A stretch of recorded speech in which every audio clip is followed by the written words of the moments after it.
Okay, let's unpack this. Have you ever truly considered the immense power and hidden meaning packed into the slightest differences between words? Hmm. We often grab a synonym, thinking it's close enough. But what if each one held a unique power? A subtle shade of meaning that could completely transform your understanding or really enhance your communication, make you a more incisive observer. Absolutely. It's something we probably don't think about enough day to day. Right. So today we're taking a stack of fascinating source material, specifically these meticulously crafted excerpts from a dictionary of synonyms and Yeah, antonyms. really detailed stuff. And we're going to extract the most important nuggets of knowledge. Our mission basically is to reveal the captivating, often surprising hidden depths within our everyday language. Get ready for some genuine aha Yeah, moments, hopefully. Things that refine your linguistic toolkit. exactly. And, this isn't merely about rote memorization of definitions, though those are our foundation here. Sure, got to start somewhere. It's really about cultivating heightened awareness of language itself, recognizing that words aren't just labels. They're incredibly precise instruments, each with its own subtle calibration. Instruments, I like that. Yeah. We'll be exploring why these subtle distinctions matter so profoundly, how they meticulously shape our perception of events, of people, even our own actions. Right. And furthermore, we'll delve into how critical thinking about the very fabric of language enriches your understanding of, well, any field. History, science, relationships, public discourse, you name it. Yeah, it touches everything. So to kick us off, what's something that instantly strikes you about the sheer power a single, precisely chosen word can hold? Well, what immediately jumps out to me is how often we probably settle for good enough. Like you said, day to day. Hmm. When there's this treasure trove of precision waiting just beneath the surface, it's like we're using a blunt instrument when a scalpel is right there available. That's a perfect analogy. We miss opportunities for clarity, Mm. for impact. Exactly. And our first deep dive into that precision takes us to a trio of words that seem related, but wow, they carry wildly different implications. Myth, legend, and saga. Ah, yes, the storytelling words. Right. On the surface, they might all sound like old stories, maybe not entirely factual, but our dictionary reveals this fascinating and very telling progression. It really changes how we interpret narrative. It does. Let's break it down. Okay, let's start with myth. Our source defines it as a notion commonly held to be true but utterly without fact. And the example given is the myth that money buys happiness. Right. So right off the bat, a myth is essentially a falsehood. Simple as that. It's something believed, maybe widely believed, but it simply isn't true. No factual basis, zero. Exactly. The key characteristic of a myth here is its absolute disconnect from fact. It's a pervasive untruth, often deeply ingrained, culturally, societally. Like you said, money buys happiness, or I don't know, lightning never strikes twice. Yeah, those kinds of things. The power of a myth isn't in its truth. It's in its widespread acceptance, despite its factual emptiness. It influences how we see things, but fundamentally, it misleads. Okay, so that's myth. Utterly without fact. Then we move to legend. Mm-hmm. Our dictionary describes a legend as a story, incident, or notion attached to a particular person or place that purports to be historical, though in fact unverifiable or incredible. Example, the legend of Paul Bunyan. Ah, Paul Bunyan. Yes. This is where it gets interesting because it purports to be historical. It's claiming some connection to reality, even if, you can't prove it or it stretches credulity, like a giant lumberjack. Yes. The term legend introduces that crucial element of historical pretense, or maybe historical suggestion. Suggestion, yeah. Unlike a myth, which is utterly factless, a legend suggests a historical origin, often tied to a specific person, like Paul Bunyan, or a place, or an event. Mhm. But, crucially, it exists in this gray area where verification is impossible, or the details are just so exaggerated they become incredible. Think about stories passed down about a local hero, or maybe a ghost story tied to an old house. Okay. There might be a tiny kernel of truth somewhere back there, maybe, but the narrative has grown way beyond verifiable history. So it kind of plants a flag near history, but we can't actually confirm it's standing on solid ground. That's a good way to put it. And this raises an important question, right?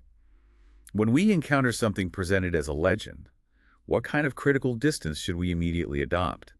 It's not necessarily an outright lie like a myth, Right, not utterly without fact. but it's definitely not verifiable history either.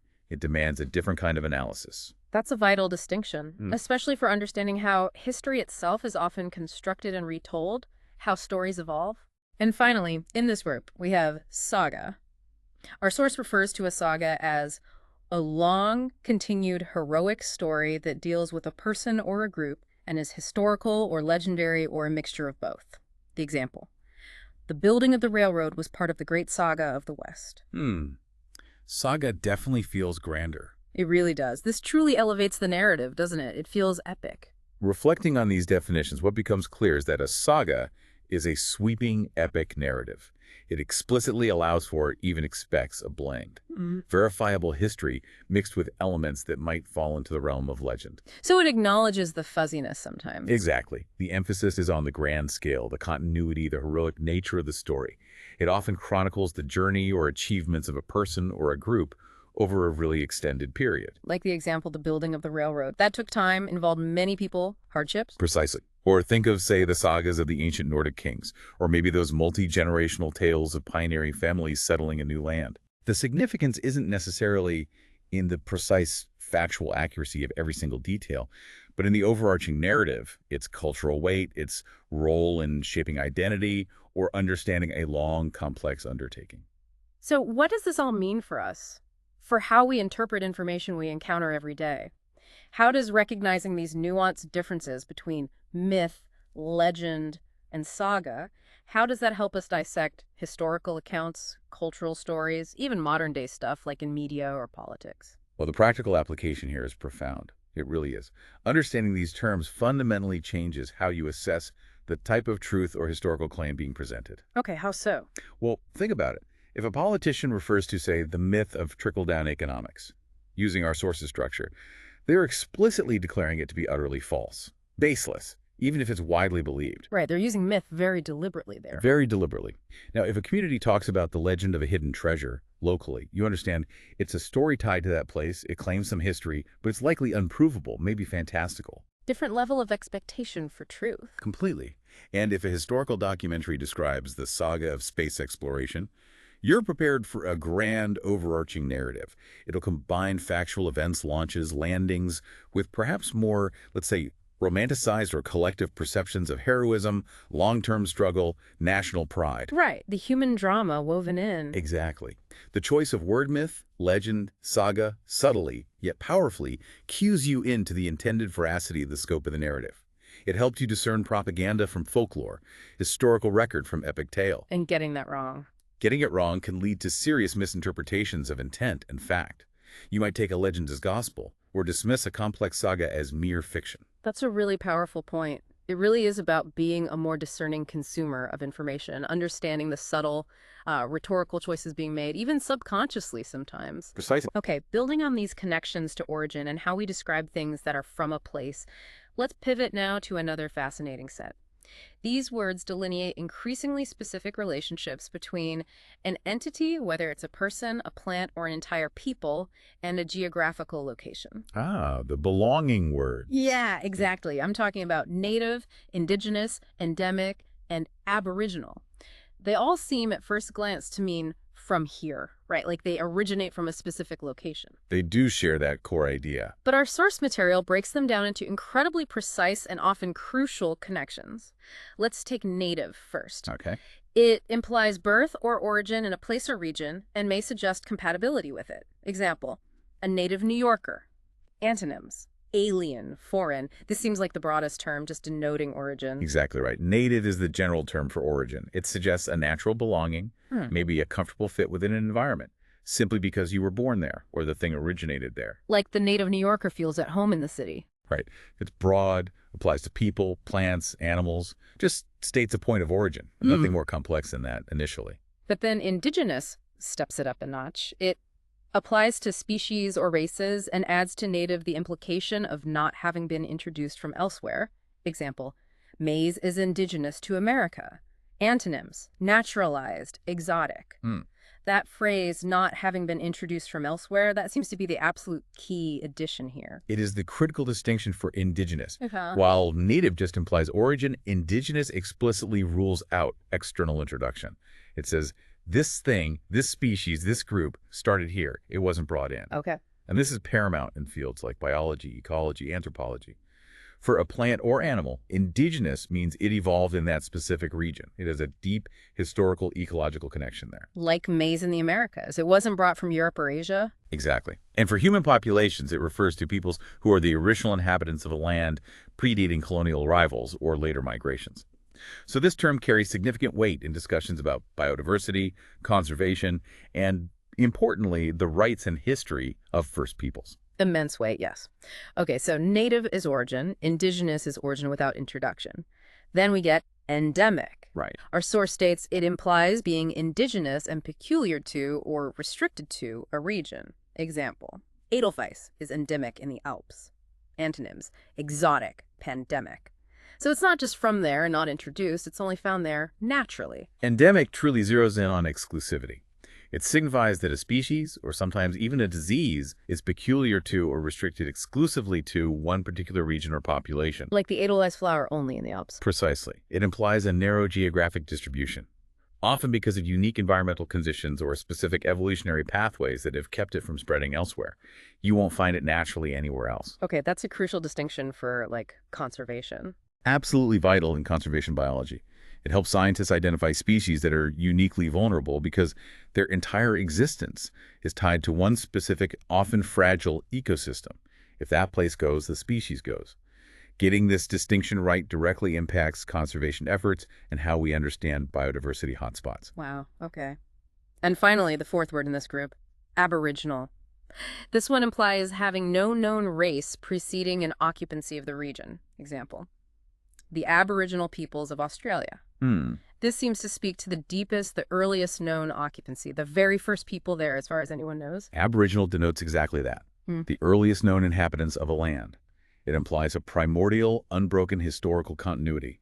Often it's just a unique spiritual and cultural connection to that specific land, predating all other known human occupation. So it goes beyond even indigenous. In a sense, yes.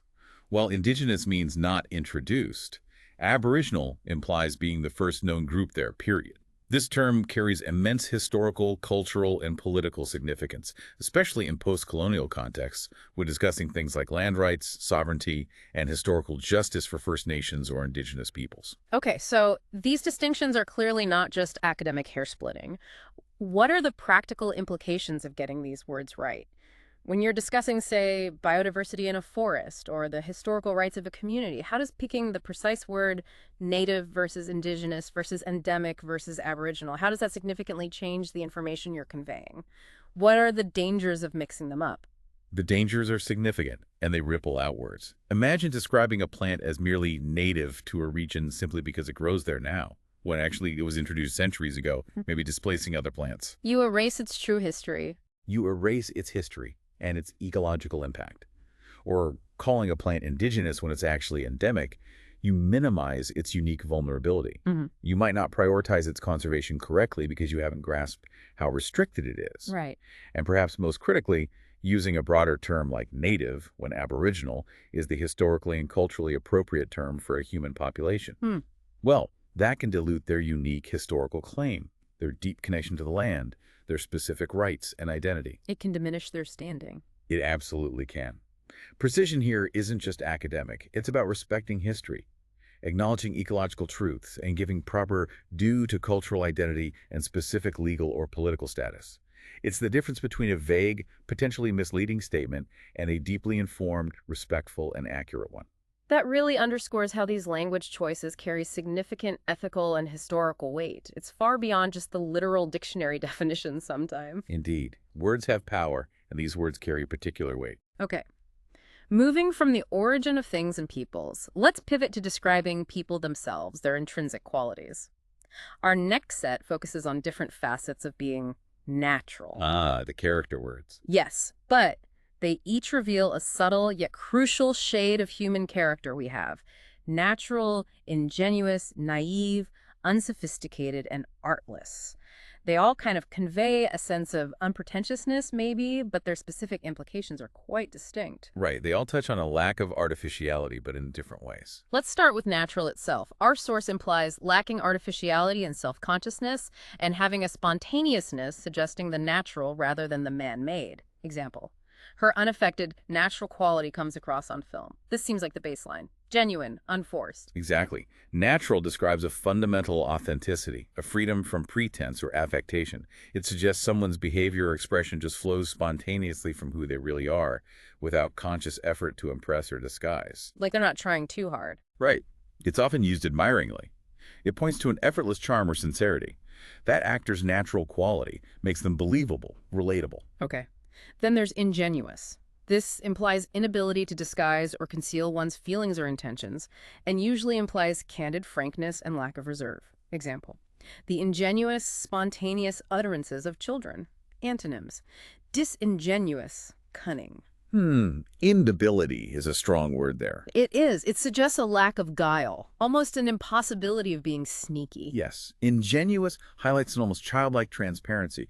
It's not just that one chooses not to disguise feelings, but that they seem almost incapable of doing so effectively. Like they wear their heart on their sleeve. Pretty much. This can carry a positive connotation of honesty, directness. It's often seen as charming or refreshing in its candidness. Think of someone who just blurts out what they feel without any filter or calculation. Like the example says, children often are ingenuous. Okay. Now, naive. This word suggests lack of worldly wisdom, often connoting credulousness and unchecked innocence. Example: in money matters, she was distressingly naive. Naive. This is where the lack of experience can definitely become a vulnerability. Yeah, distressingly naive. Sounds like trouble. Indeed, naive pinpoints a specific deficiency.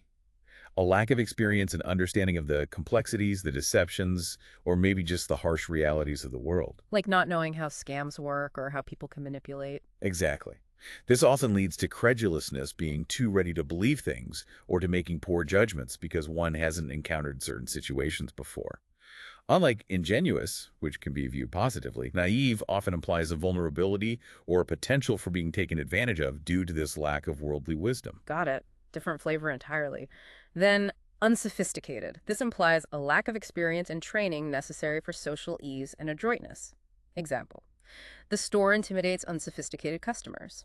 Antonym: sophisticated. Right. This seems less about inner innocence and more about social polish or the lack of it. That's a good way to put it. Unsophisticated speaks to a more external lack. Specifically, a want of the experience, the refinement, maybe the training that provides social ease and skill, or adroitness. Like not knowing which fork to use or feeling awkward at a fancy party. Could be.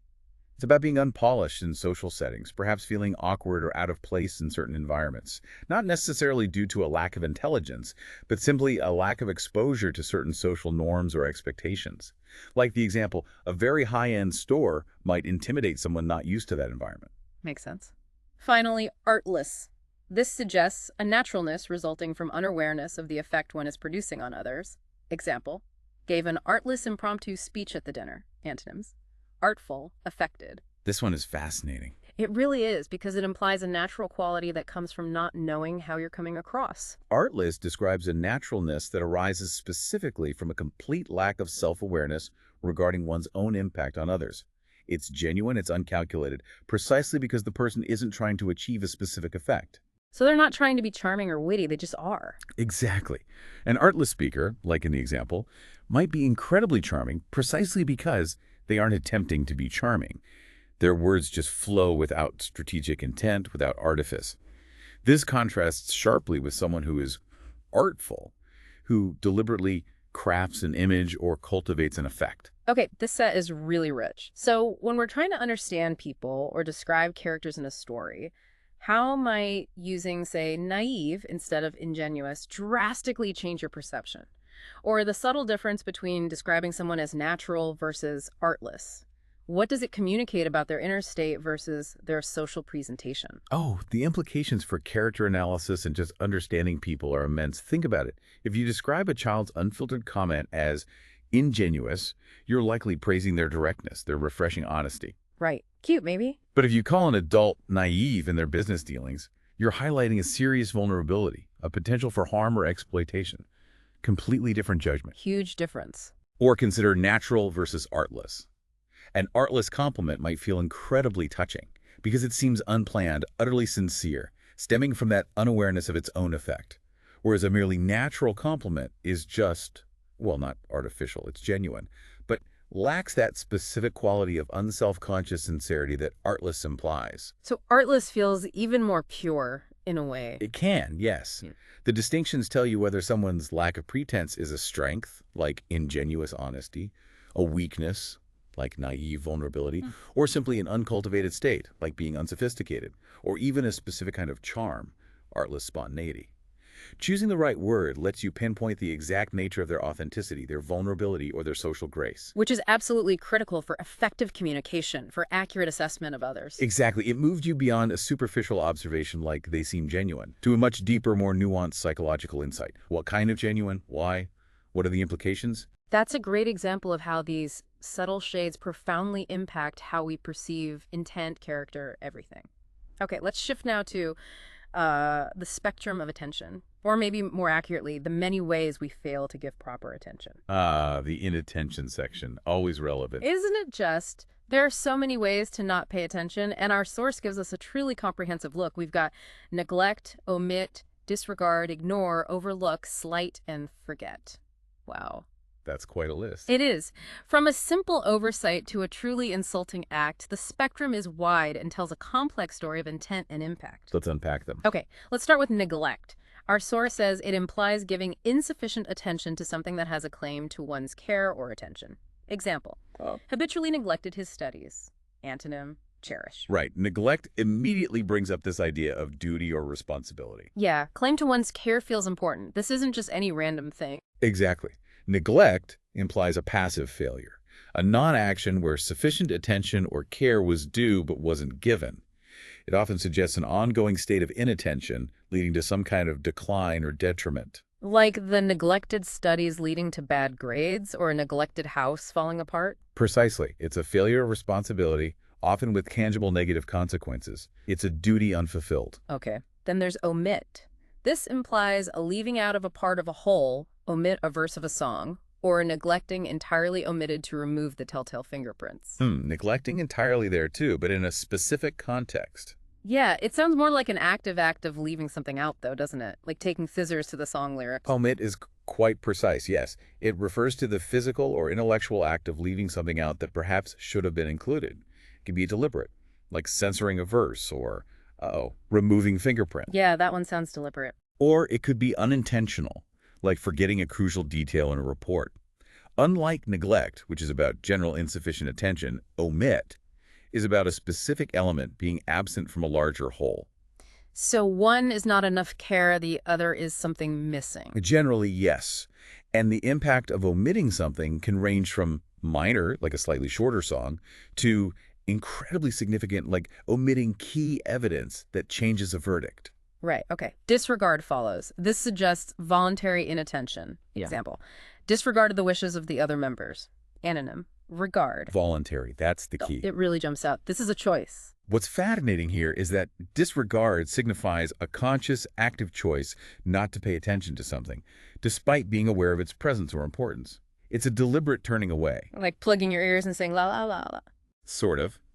It often implies a lack of respect or concern for the thing being disregarded of the advice, the warning, the wishes of others. When someone disregards advice, they're actively choosing not to heed it, not just passively missing it. There's an element of defiant or willful ignorance often. Okay. And related, but different, is ignore. This implies a failure, sometimes deliberate, to regard something obvious. Example, ignored the snide remarks of passersby. Antonyms, heed, acknowledge. Right. Obvious is important here. Yeah, it's right there in your face, and you're just not seeing it or choosing not to. Ignore is about a failure to acknowledge something that is obvious or presented directly. Like disregard, it can be deliberate, like the example, choosing not to respond to a rude comment, giving it no energy. The don't feed the trolls approach. Exactly. But it can also be a failure to process something clearly presented, maybe due to preoccupation or denial or even willful blindness. You just don't let it register. So what's the hair-splitting difference between disregard and ignore? They sound close. It's subtle. Disregard often focuses more on rejecting something like advice, rules, or wishes, things that call for a response or compliance. Ignore is often more about refusing to acknowledge a presence or a statement, something directly perceptible. You disregard a warning sign, but you ignore a person trying to get your attention. Does that make sense? Yes, it does. One feels more about instruction, the other more about perception. Okay. Overlook. This suggests a disregarding or ignoring through haste or lack of care. Example. In my rush, I overlooked some relevant examples. Ah, the accidental one. Seems like it. Less intentional, more about being sloppy or rushed. Overlook typically implies an unintentional failure to notice or consider something.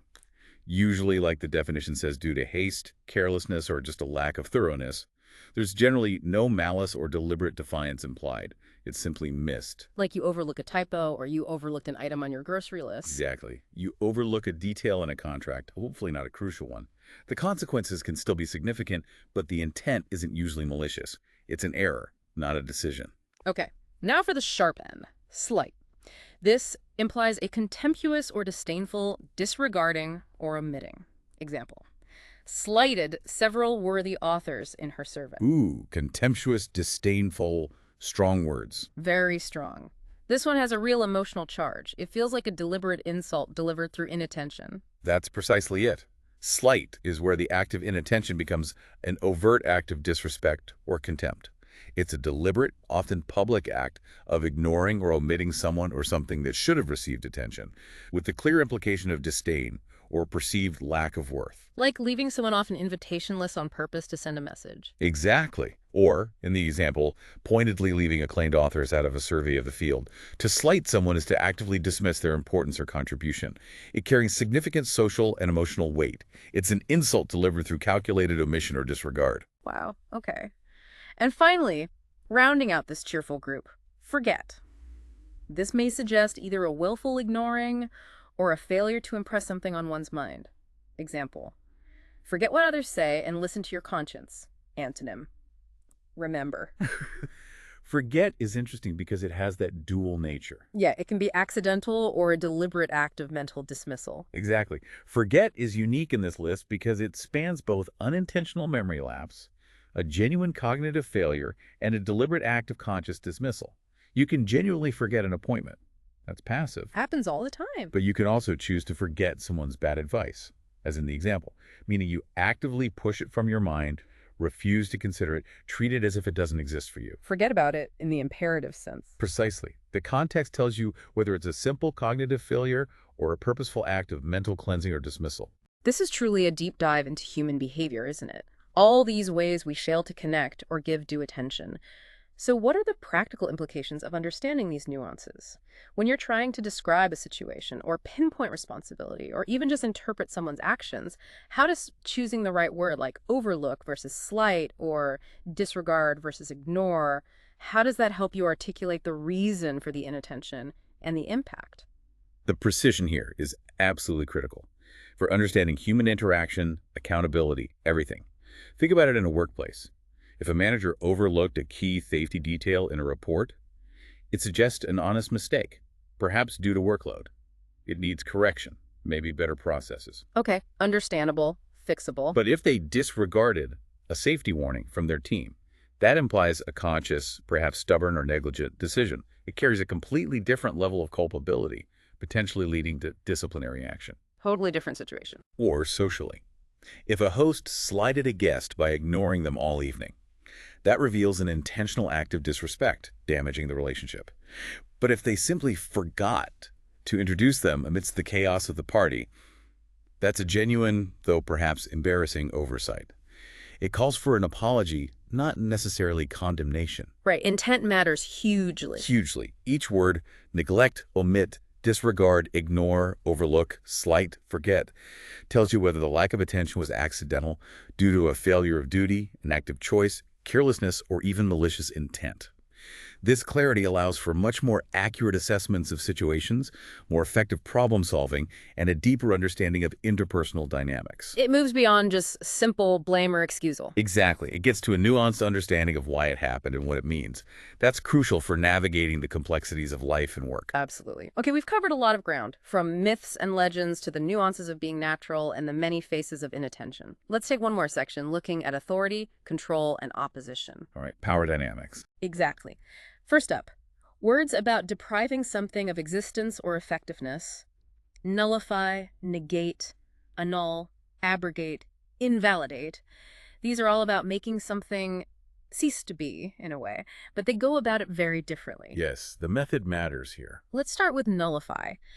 It implies counteracting completely the force, effectiveness, or value of something. Example, his critical insights are nullified by tiresome puns. So nullify is about counteraction, one thing canceling out the effect of another. Yeah, like the puns undermine the smart points he's making, the value is lost. Precisely. It's about rendering something ineffective by introducing an opposing force or quality. The original thing still exists, technically, but its power or value is neutralized. Okay, then negate. This implies the destruction or canceling out of one of two mutually exclusive things by the other. Example, a relationship negated by petty jealousies. Mutually exclusive seems key there. It does, like the jealousies couldn't coexist with the healthy relationship, so they destroyed it. Negate suggests a more fundamental cancellation. Because two things are opposites or inherently conflicting, the presence or rise of one automatically eliminates the other. It's less about counteracting force and more about inherent incompatibility leading to destruction of one side. Got it. Now, annul.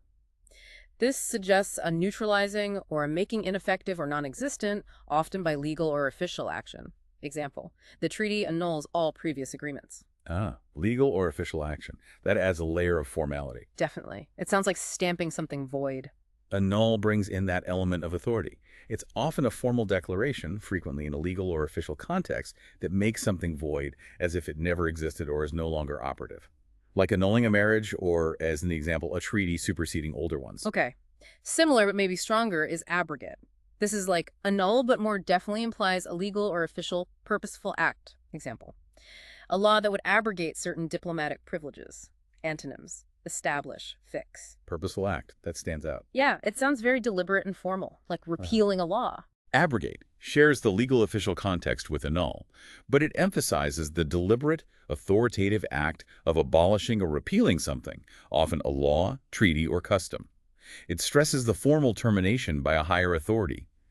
While annul might sometimes suggest something was invalid from the start, abrogate is clearly about ending something that was in effect. Okay, subtle but important legal distinction, perhaps. Finally, invalidate.